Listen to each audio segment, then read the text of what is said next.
Welcome back to the Legislative Lounge. My name is Nathan Bigelow. I'm your host here, and my co-host Mike Bales. How you doing today, Mike? I'm freezing. It's cold here in Arizona. I don't like it one bit. I mean, it's a little cold here in Houston too. And it's only because of the wind, though. I mean, it's pretty windy here. We're in a red flag, which I don't know if you know what that means, but it just means it's high tide because of the wind. But But yeah, I mean, so this whole week there's been some movement this weekend. Honestly, I've got a little bit of tirade to go over because the Democrats are just annoying the living tar out of me, honestly. I mean, for the last month and a half, all we've been hearing about is, inflation's up and the egg prices are up, gas prices isn't doing anything, the stock market's crashing, what are we going to do? The world is ending, even though we're 50 days or so into the presidency, right? And yet today, over this last week, the release for the index in regards to the inflation has been released, showing an official for February of 2.8, which is down from 3%.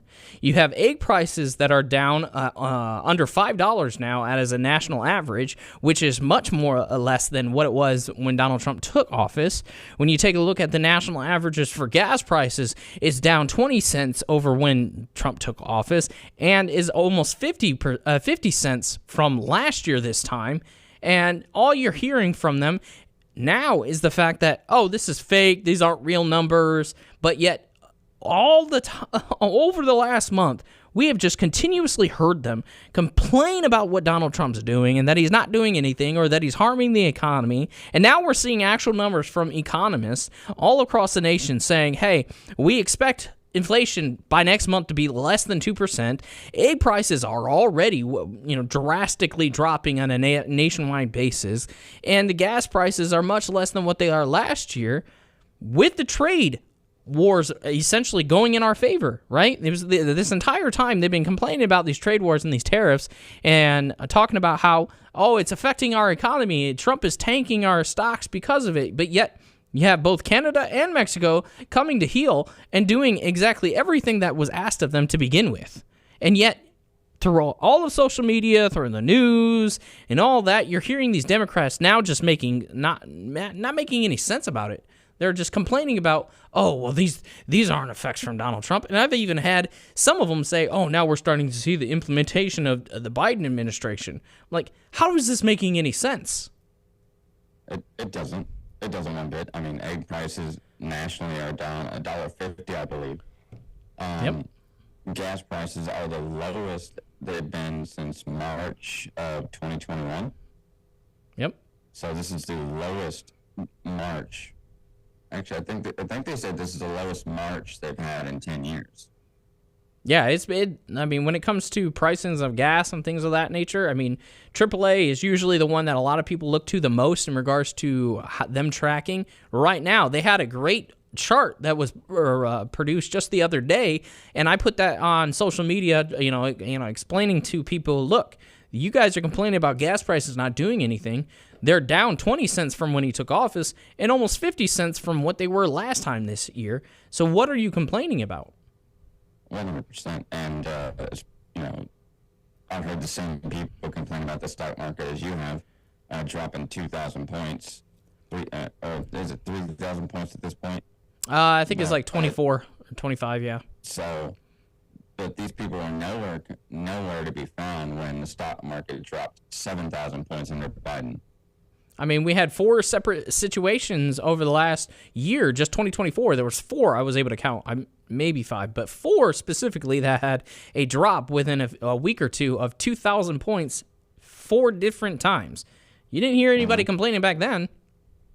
So a lot of people, they get this zoomed in version of the stock market graph, and what they need to do is they need to zoom out. Mm-hmm. That way you get the year, get the year picture, and see how minuscule this drop is.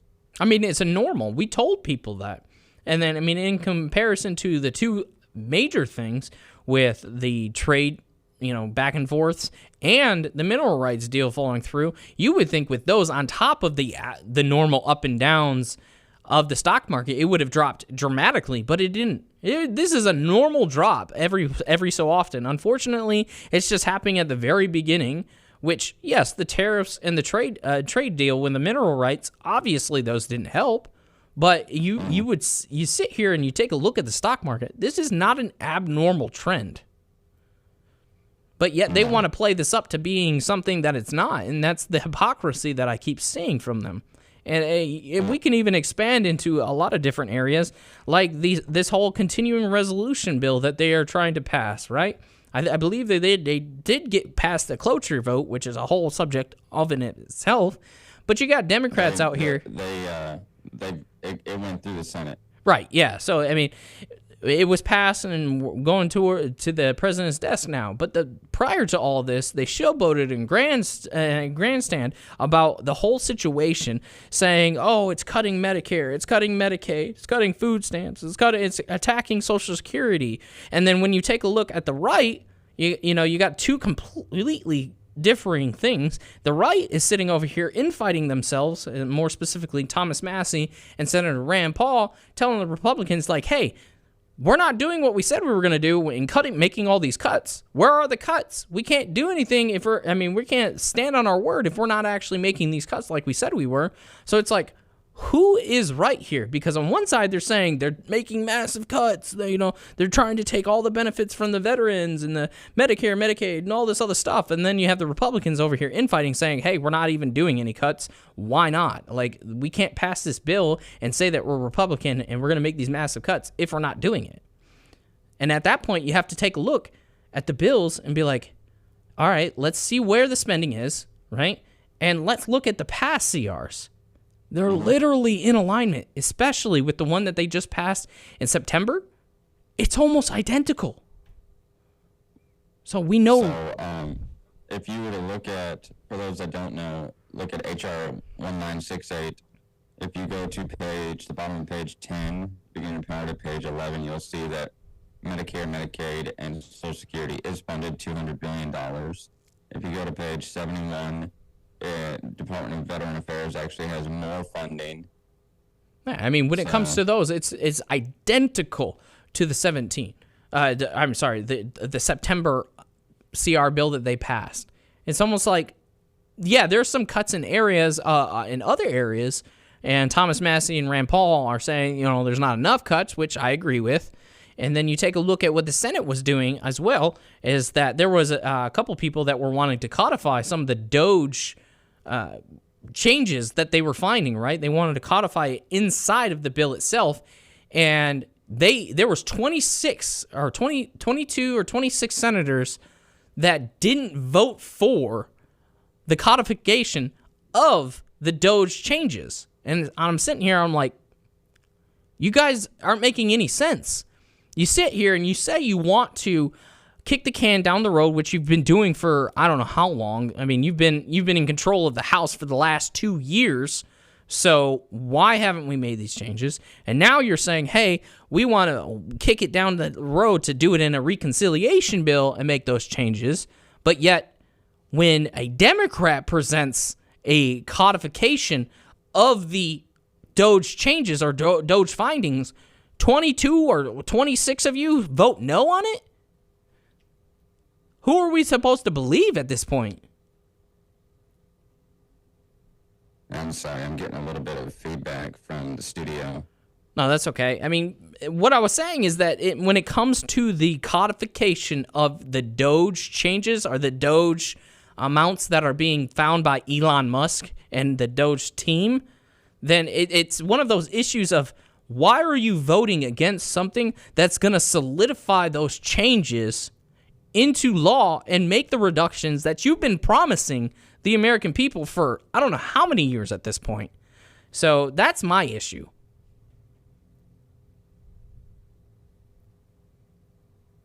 I think we're still having some technical difficulties. Yeah, I'm sorry. I think I can hear our tech person speaking to somebody. Just ignore it. But in regards to the whole situation with the 22, or I think it's 22, I believe, 22 Republican senators that voted against the codification of the DOGE changes, like, how can you sit here and tell the American people you're going to push the Trump agenda and you're going to make these changes and reduce the inflammatory spending of America, but yet do something like that, like vote against those changes. It doesn't make any sense to me. Yeah, I mean, you're seeing a lot of things going on with that spending bill. You're seeing Thomas Massey, who's been against every spending bill. You're seeing Rand Paul, who's combed over every form of government spending. Right, and that's as far as the Republicans that voted yes, because both Thomas Massey voted no in the House and Rand Paul voted no in the Senate. I understand the mechanism behind keeping the government open. But not only did this bill divide Republicans, it also divided Democrats heavily because Chuck Schumer decided to, at the last moment, I'm not going to filibuster this. I think there was actually 7 Democrats that voted for it because they needed seven of them, including Rand Paul. It ended up being, what was it? 60 something to... Yeah, it was exactly 60, which is what they needed. Yeah, 60 to 39 or something. Was someone else not voting? Something like that, yeah. But, I mean, before we even get into the Democrats, like, us being the right, we're the conservatives, we're supposed to hold true to the Republicans. And we're sitting here saying, and my biggest contention with it all is like, yeah, they passed it so that way we can move on and more so focus on, the individual bills like, no tax on tip, no tax on overtime, all those other things that Donald Trump promised, which is absolutely vital. You needed the government open to be able to do that. So I understand why they passed this bill. But when it comes to the... You didn't really, though. I'm sorry? You didn't really... You could have... I mean, what they could have done was let the government shut down and then furlough everyone, and then Donald Trump identifies specific individuals to title as necessities and keep them working. So there's a mechanism behind what he could have done. No, I understand the mechanism of the government itself, but legislation itself cannot be passed unless the government is open. Because the process of how that works. Maybe they should have shut down and learned something. I mean, like I say, I understand it both ways. I was totally with Thomas Massey in the sense that, it's not doing enough like they promised. So, but at the same time, I understand that the things that they can do can be applied more so in a comprehensive way in the reconciliation bill itself, which I fully expect. But at the same time, that's what Thomas Massey's whole contention was, is that the Republicans continuously just kicked the can down the road.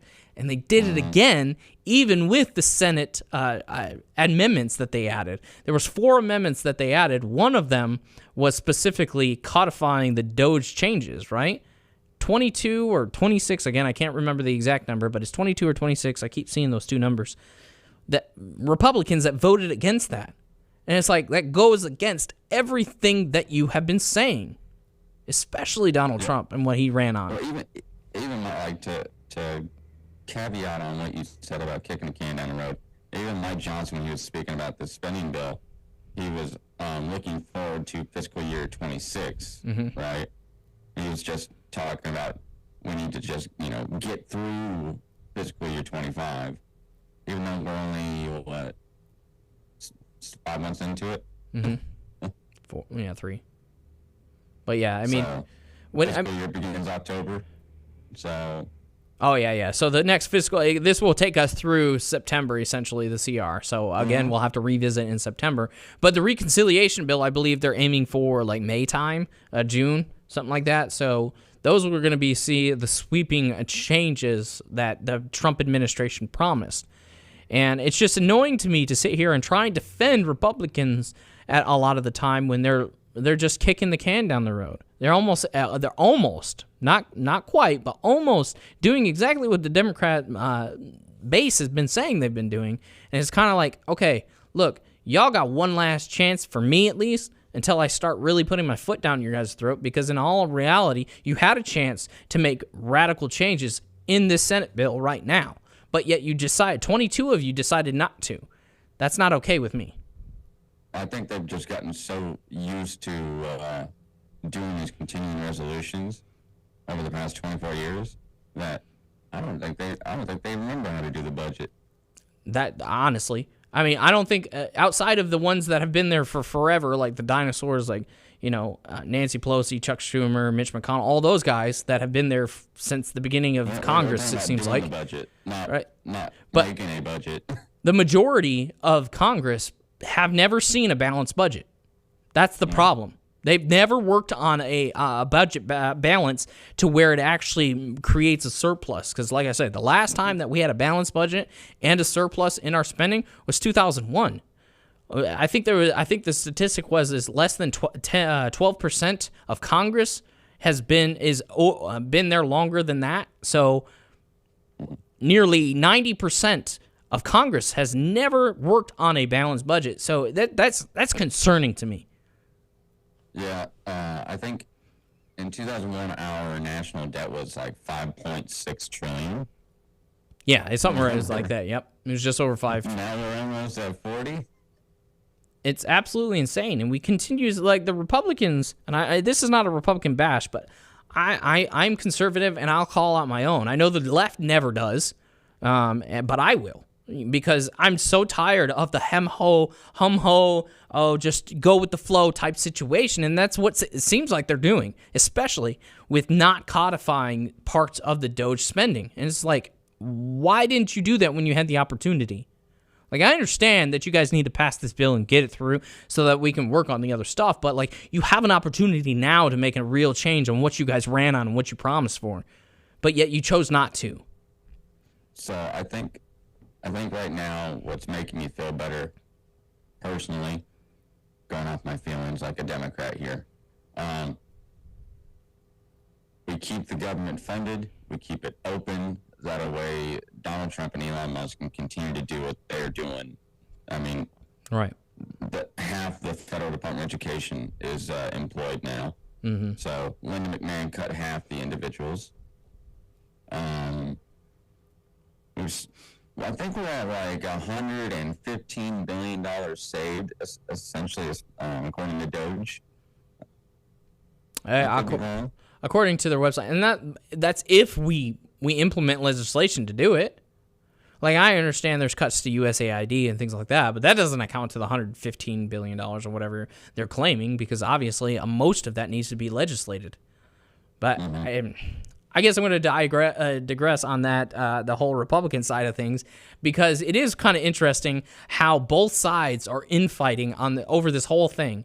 So, like we said, there was about 7 or so Democrats that finally faltered and voted to pass the cloture vote and push the bill to the president, right? And in doing so, the Senate minority leader Chuck Schumer was the spearhead of those 6 to 8 people specifically that voted for it, and that caused a huge uproar in the Democratic Party, to the point where now the Democrats are literally calling for each other's head, and you see AOC, Hakeem Jeffries, and other people advocating for Chuck Schumer to be primaried. And they're calling upon people like AOC to actually take his seat. Yeah, it's all over X right now. They're posting pictures of Chuck Schumer with Trump and saying how horrible Chuck Schumer is and how weak Chuck Schumer is. And they're like showing Chuck Schumer side by side with AOC. They're like, which one would you vote for? Oh, I know. I'm just like, oh goodness, please, please. No. That's a choice, man. Chuck Schumer versus AOC, like, oh Lord, have mercy. But I mean, I find it nice to see a change in the Democratic Party, to see this infighting, honestly, because even though they're fighting over something really dumb, in my opinion, it's the fact that they're always unified. Like, that's the one thing that they promote the most. Oh, we're a unified front, as Chuck Schumer even said just 4 days ago, prior to him faltering and going against the grain. But they're always fighting like, oh, we're a unified party behind Hakeem Jeffries, behind Chuck Schumer, and we all stand on the same principle. But now, because of this, it's like they're going at each other's heads. And I love it because, honestly, this is it's the reality that a lot of the Democrats, and I'm not talking about people in Congress when I say Democrats at this point. I'm talking about just the American populations that are Democrats, because they just believe whatever the Democrats say, regardless of whether or not it's true. And that's the thing about it. And now there's something like this, which is what got the Republicans to really start looking at it, is the fact that they're sitting here saying, trust the experts, trust the professionals, all this other stuff. And when we show them this information now, like with the egg prices, with the inflation, all that, they're like, oh, that's not true. That's not true because, Chuck Schumer and AOC and all these other people said this. And it's like, but they're the ones that told you to look at the experts. The experts are saying what you don't like now is that Donald Trump's plan is working, and it's going to take time like we told you to. It's not going to take 2 months to get this stuff down. I said by summertime, you'll see some significant drops in pricing, hopefully. Or the end of summer, you'll see some you'll start to see some real change towards May into June area. But by the end of summer, you'll see those changes that we've been talking about, because we keep telling you over and over again on the Legislative Lounge, it takes time for federal changes or federal policy to make a change in your local Walmart, for God's sakes. I made a video about this, Mike, and the comments on my Instagram are just crazy about how, oh, this isn't happening. Oh, my Walmart still has $10 eggs, one person said. I'm like, first of all, nowhere in the nation that I know of was eggs ever $10 per carton. Like, come on. You're talking about $1 per egg? Stop it. The highest it was around $9 or so. And right now we're sitting at the national average. I just checked this morning. It was like $4.20 something cents, I believe, which is down almost $2 from what it was when Donald Trump took office. It's like, you guys can't have it both ways. You're either going to blame him for the increase in eggs, which he had nothing to do with, or you're going to give him the praise now that it's coming down. Like, you can't do both. Well, it's kind of comical because they were blaming the egg prices on Donald Trump, and then they, we would show them facts on like the previous administration and what they were doing to increase the price of eggs. Oh, that didn't happen, and now we're showing them that the price of eggs has dropped. Oh, it's because of Biden's economy. Wait a second. Whoa. I thought it wasn't Biden's fault. Exactly. Oh, gas is down $1.50 nationwide. The president doesn't have any control over gas prices. Oh, we're back to that now, are we? It's just the pure hypocrisy of the left in general that it's just irking to me. It's like, you guys consistently go over whining about what Donald Trump is or is not doing, and then when something does happen and those prices that you were whining about come down, you're like, oh, that's not something he did. That's something from the past administration months ago. Like, but you see it in the grocery stuff, you see it in the gas, you see it in the airplane accidents. Like, February of 2025, there were, I believe, like 22 airplane-related accidents. February of 2024, there was like 80. And that can't have anything to do with the incompetence of airlines like American Airlines, which was a majority of the plane issues. Like, it had nothing to do with their incompetence. But the problem is we didn't hear anything about airlines last year.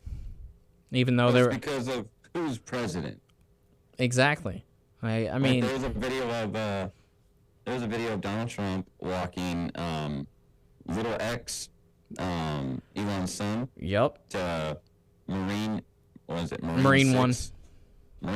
Yep. And he's walking and he picks little X up, puts him on the ramp, and has a little shuffle on the step because you got to step up.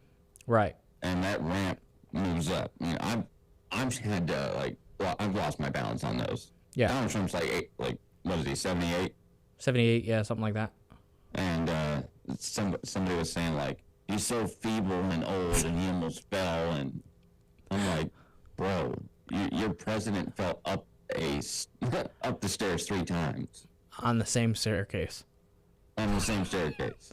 And the thing about it is, like, they're sitting. I saw one post that was about how, oh, we go from we got a president that has a car dealer, Elon Musk equating him to a car dealer, turning our president into a babysitter. I'm like, because Little X was running around with him. And for those that don't know, Little X is Elon's son. It's because I don't think he's actually told the public what his real name is, so everybody just dubbed him Little X. But people forget that Trump's a grandpa. Like, legit grandpa. Like, numerous dude grandkids. loves kids. Like, it was probably Trump's idea to bring him along, honestly. It had nothing to do with, like, they're just drumming this whole situation up with Elon Musk and Donald Trump as some kind of weird phenomenon of, oh, Trump is being controlled by Elon. It's like, I thought he was controlled by Putin. Like, y'all need to make up your mind. Like, is he controlled by a Canadian, South African, United States naturalized citizen, or is he controlled by a Russian asset? Like, what are we doing here? They're both Russian assets. I heard somebody the other day say Elon Musk should be deported. I don't understand these people, honestly. I mean, he's been a naturalized citizen since, I believe, 2008 or 2004. I always mix up his and Melania's years, so I know it's those 2 years. I just can't remember which one is which. But, like, I mean, this man has been a U.S. citizen for decades now and has paid more taxes than most of Americans combined, and yet they want to sit here and say that he's trying to take over the country and be the president, and he has no benefit to it. Like, his stocks are completely tanked, right, when it comes to Tesla and whatnot. He isn't getting any contracts from the government because of what his position is. He had one that was revoked by Donald Trump, and yet you guys still think that he's trying to take money from the American people. It just doesn't make any sense to me. My biggest thing about this, well, two things. With the Teslas on the White House lawn, they weren't upset with the Jeep Rubicon on Joe Biden's White House lawn or the Chevy Volt on Obama's White House lawn. But they're mad about a billionaire supporting Donald Trump. But they're not mad about George Soros supporting the majority of the Democrat Party. Right. Like, George Soros is a billionaire who's been behind every Democrat election since long before I've been alive.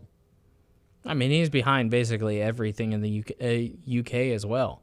The whole mantra. I mean, you take a look at the companies that invest into a lot of these politicians, not only just the United States, but around the world, honestly, and you'll see a very consistent donation pattern from companies that are all owned by him.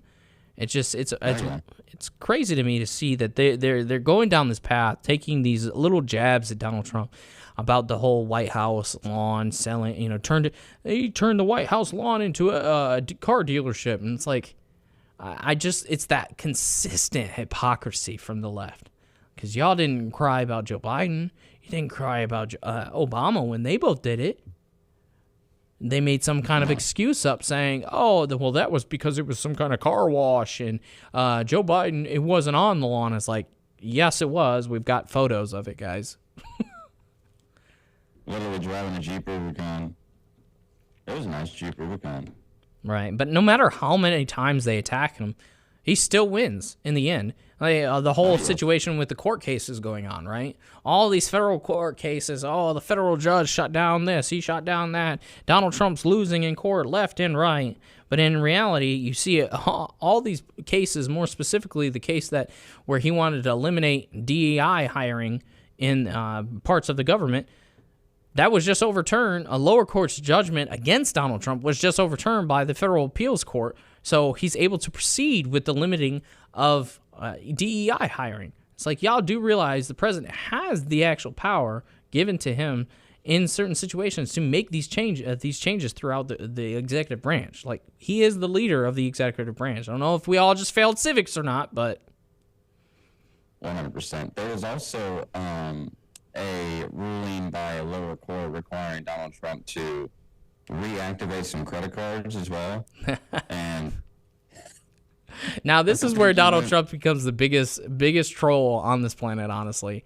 this was genius because he was like, okay, I'll reactivate them, but I'll set their limit at $1. And for those that don't know what we're talking about, so federal employees get a credit card in order for them to pay for expenses for travel and food while they're traveling on business. But the problem is we were able to find that they were using it for personal things and personal shopping and all this other stuff. So Donald Trump's like, yeah, we're done with that, and got rid of them. Well, the lower court's like, oh, you can't do that. And he's like, fine. He didn't even want to go to appeals because it was such a stupid... He's like, fine, we'll reactivate them. And then they go to buy their Starbucks coffee, and they're like, oh, decline. Like, why is this declined? It's because I said it at $1. People got away with it.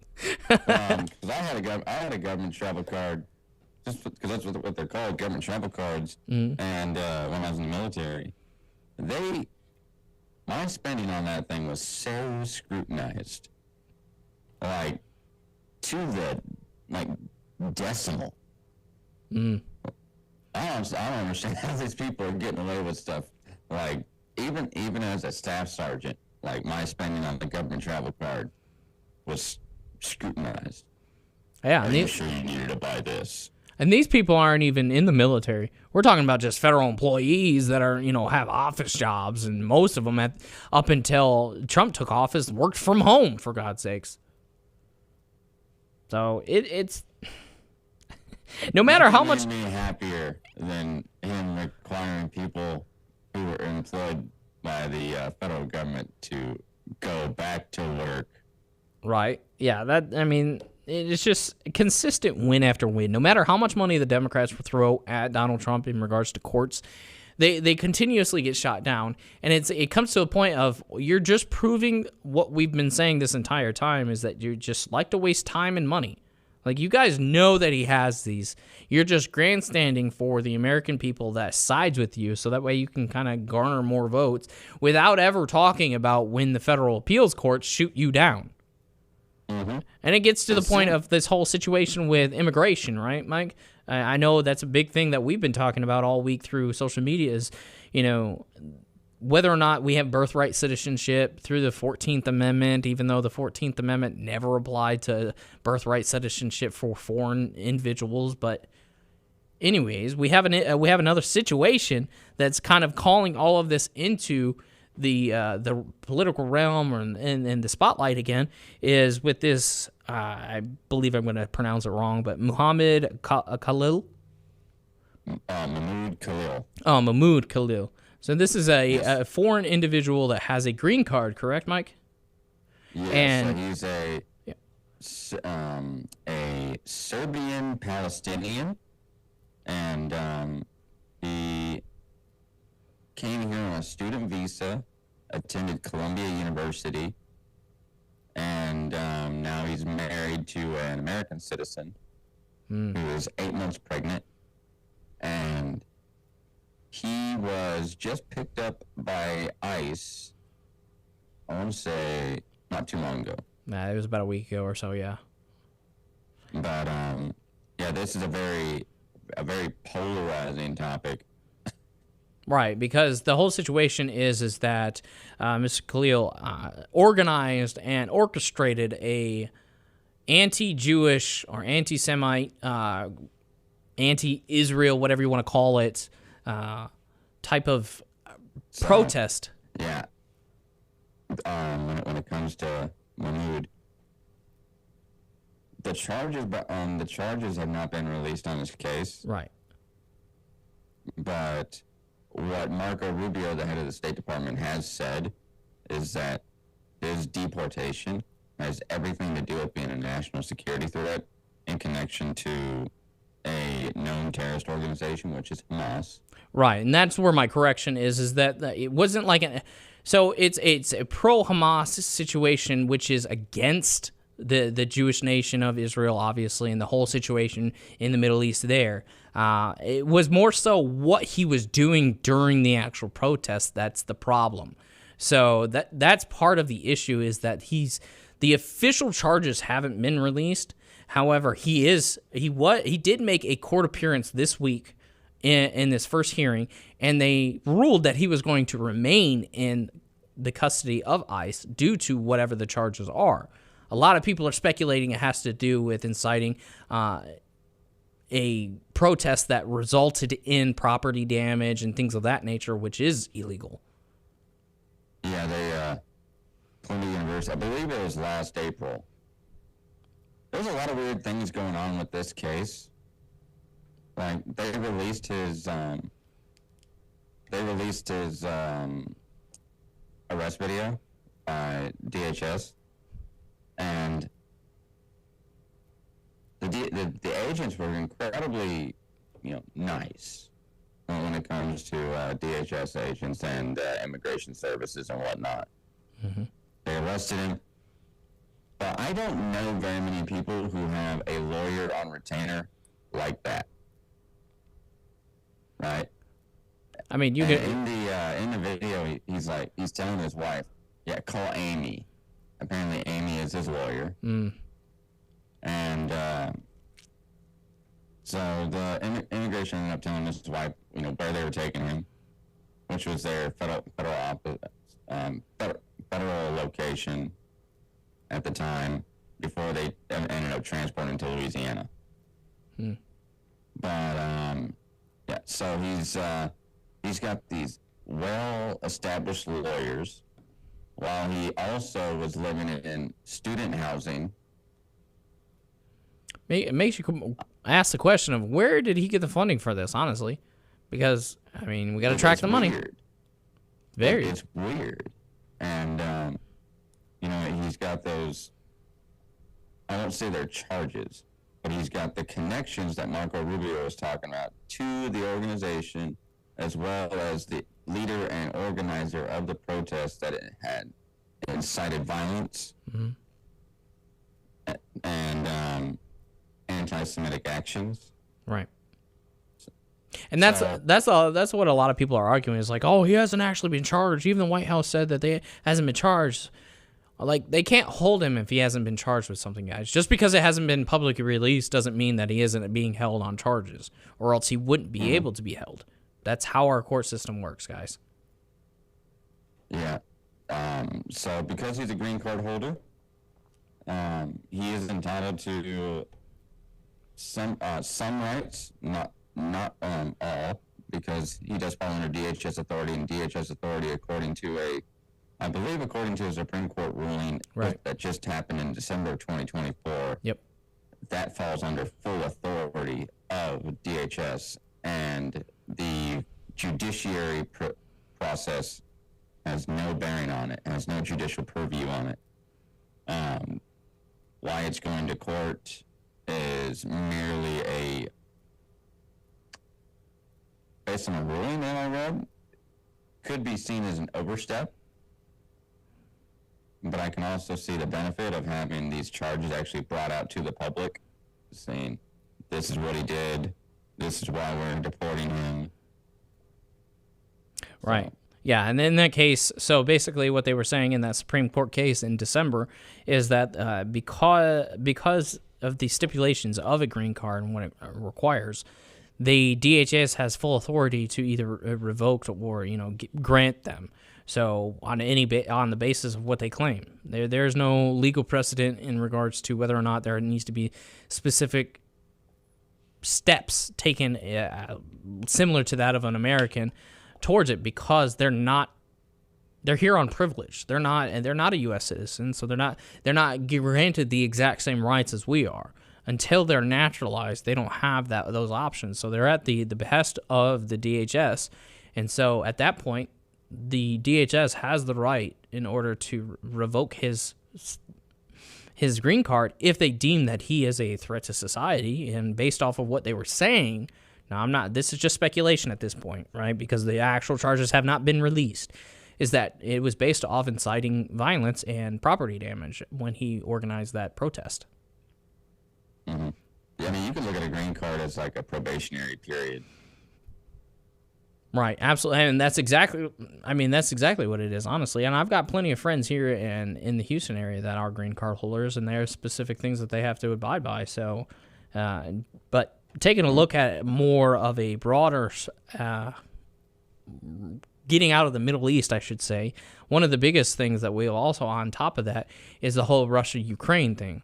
And people are sitting here going back and forth. Even the news has been quite irritating over this whole situation because they're making it seem as if the Putin had completely just denied the ceasefire and that he's not even at the table talking. And it's just, honestly, it's not true. And I'm not here to defend Putin. Don't get me wrong. I know it kind of sounds like it, but I mean, they're making it out to seem like the Ukrainian and Zelensky himself are the ones that are advocating for peace, even though they conveniently forget the fact that it was the first 3 times that they talked about a ceasefire, Zelensky was the one that actually denied it.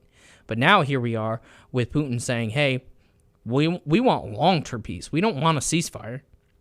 We want the war to be over, but we've got stipulations because of, this, that, or that.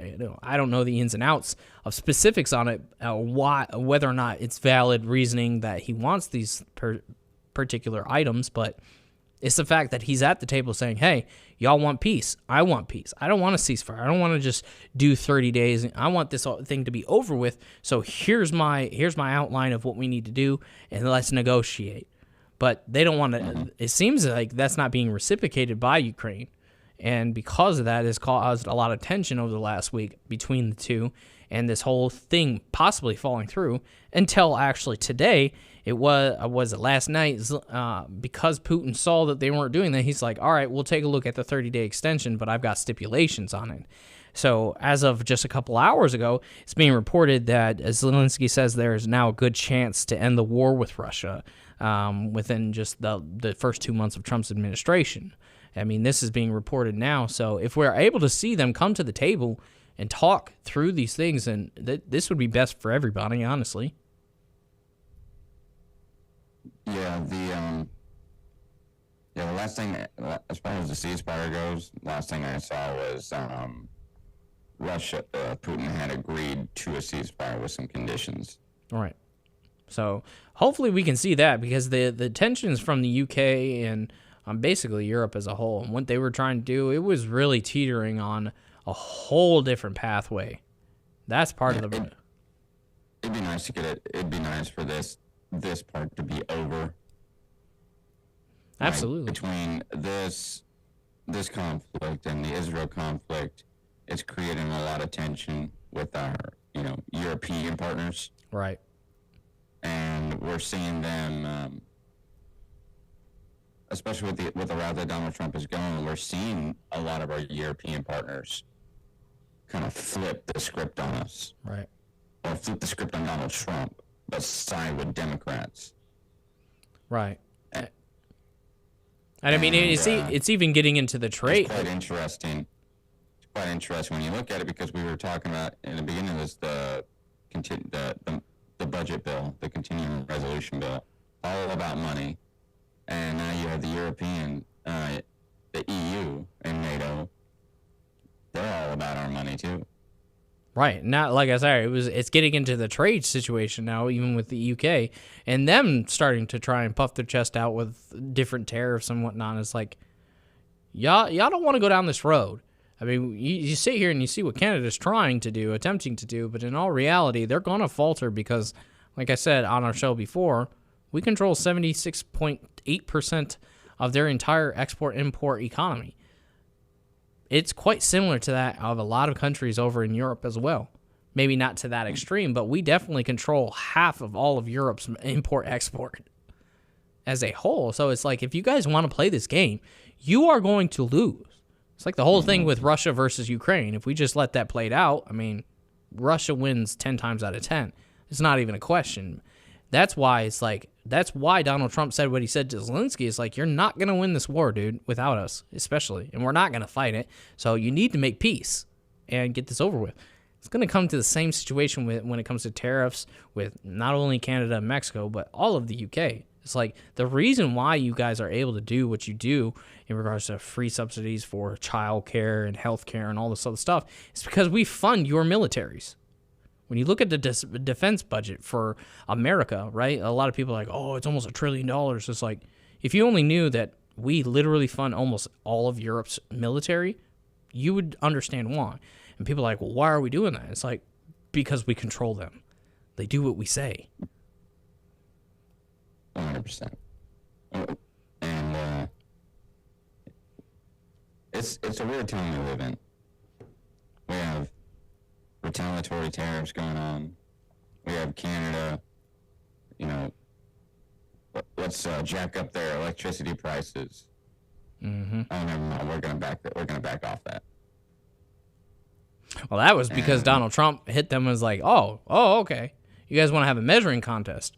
I promise I'll win this one. And he said, you say 25% on what? Okay, we're going to put 50% on your steel and aluminum. Less than 24 hours later, Canada's like, oh, never mind. I'm going to take this 25% off the electricity. It's like, no, duh, because it affects less than 1% of our economy when it comes to electricity. It only affects 1% of our population. Mm-hmm. Like, barely. What did you tell me? It was like barely made up a million people. Yeah, it's just over 1 million people, and it's mainly in like places like Wisconsin, Minnesota, Michigan, some parts of New York. Their electricity only affects 1 million people here in America, and people are like, "Oh, that's a lot of people." It's like, not when you take a look at 336 or 340 million people that we have here. It's less than 1%. Mm-hmm. And their steel and aluminum is one of their top exports outside of crude oil. Yeah, I think where we're going, we're barely just over the crest of the 50-day mark, Mm-hmm. right, of this presidency. I think it's at 52. What the direction that we're going is positive, Right. and I mean we're seeing a potential ceasefire between Ukraine and Russia, just like he said, promise made, promise kept. Right. We're seeing a potential ceasefire between Israel and Hamas. Right. Promise made, promise kept. And we're starting to, and one thing, I don't know if you've heard of this, Mike, but it was pretty big yesterday. Donald Trump came out and said that we're putting ISIS back in their place because we just actually killed their leader. I mean, a new leader's going to prop up every 5 seconds because they're like weeds, but when it comes to ISIS specifically, their current leader was just, he was just killed off yesterday. Mm-hmm. So we're starting to put all of those pieces together as well. It's like the dominance of America is coming back rapidly in a fashion that a lot of people are taking notice of. Is that they got comfortable with the weakness of the Biden administration, showing that on a foreign stage, we'll let you do this, we'll let you do that. And it's like, no, we're not going to do that. If we're going to be funding all you guys are going to listen to us. Like, we fund the entire world. So, people sit here and talk about how we're $36 trillion in debt. It's like, okay, let's look at this at a wide scope. It's because we literally run the world. I mean, it is the reality of it. You sit here and you talk about how, we want free healthcare, we want free education. Why can't we do it? Because Norway and all these other, little countries over in the EU is doing it. It's like, because they don't pay for anything else. We do. We pay for their military, which should be the largest budget. There was a video that went out saying if we were to pull all our military away, most of these people would lose a GDP of over almost 5% each, and they would have to increase their spending by over 5% just to compensate for that.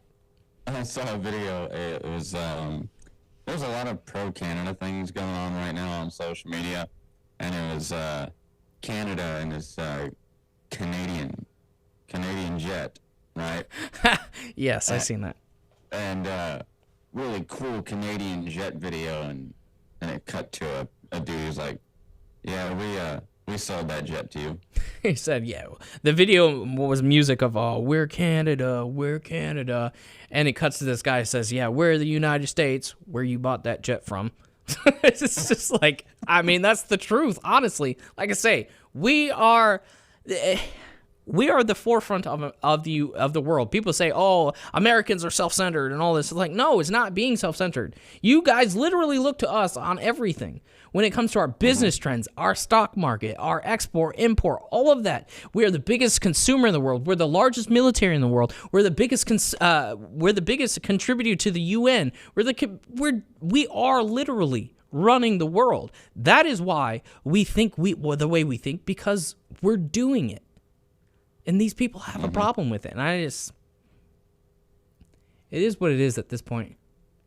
Yeah, but I'm really looking forward to the next. I'm looking forward to this summer. Right. That is actually when we're going to see the economic changes that we've been talking about. And I can't wait to see what else they uncover. I mean, they've already uncovered billions of dollars of grants that were awarded to 11-year-olds, 10-year-olds, 9-year-olds, and 8-year-olds.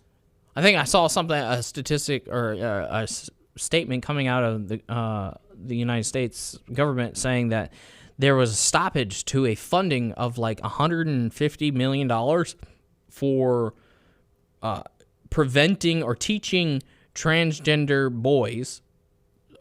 I always flip it. So boys that think they're girls, I should say, Mike, right? I'll say it that way because I don't know how it goes. But, teaching them how to not get pregnant. I'm like, wait a second. I don't know if you guys just all failed biology class, but if they were born a boy, they don't have the reproductive system to even get pregnant. But yeah, we're wasting money on it. You know, that topic, it makes me really wonder, because, you know, this issue is still fairly new, right? Right. I mean, it's, 2015 is really when it took off? What's going to happen with some of these people? Because what's going to happen when some of these people experience Alzheimer's or dementia?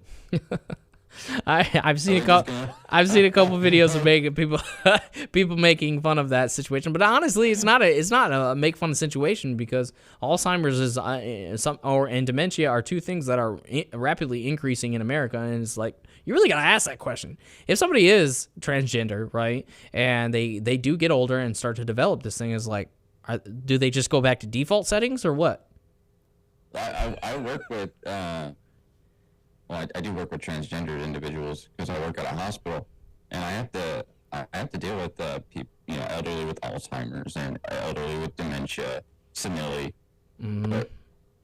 And some of these people, like I had a conversation with a lady for 30 minutes. She thought I was her next door neighbor who was a fireman.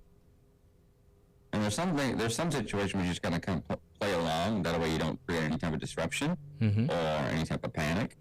But I can't imagine, going down the route of changing your body so much and mutilating yourself, essentially. Right.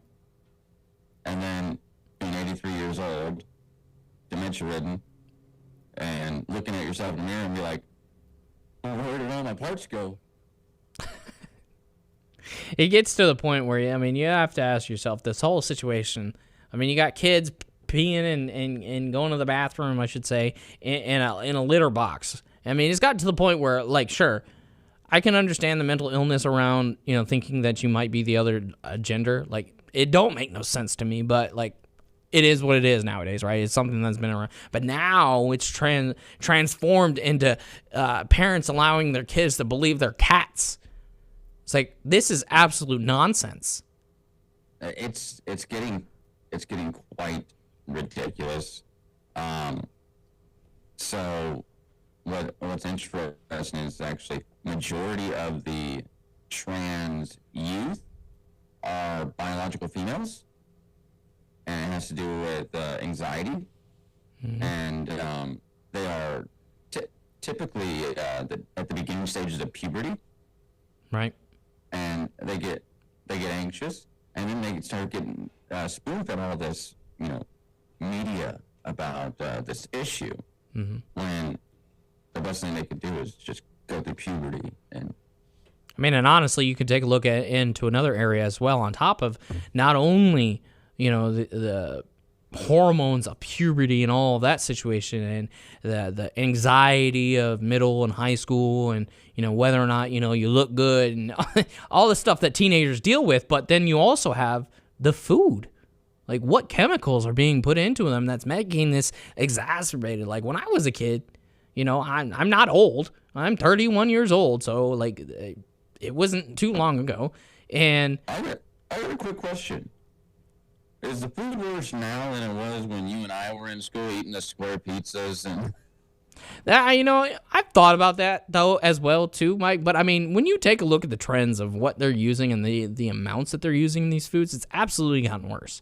Like, don't get me wrong, the food when we were kids, which again wasn't too long ago. I was just in high school, 11 years ago. I mean, that seems like a long time to a lot of younger generation, but I mean, most of the people listening will understand that was just like yesterday. I'm pretty sure I heard somebody call you old on TikTok. I've said this before a million times. It depends on who I'm talking to. If I'm talking to a Gen Zer, they called me old. But if I'm talking to somebody in their 40s, they're like, "Oh, you're just a young dumb kid." It's like, I guess being in your early 30s is just that gray area of being old versus. Welcome to your 30s. Like, what was it? When did 30s get old, man?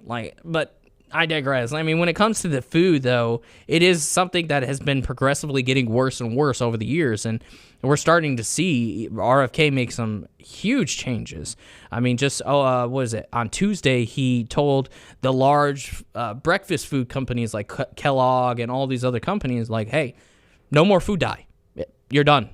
So that in and of itself, I know a lot of parents that are very health conscious understand that food dyes absolutely, and there's studies to prove it, absolutely affect children's behavior. So that'll be great to see. I really wish he revives his dad's physical education program. Well, tell us a little bit about that.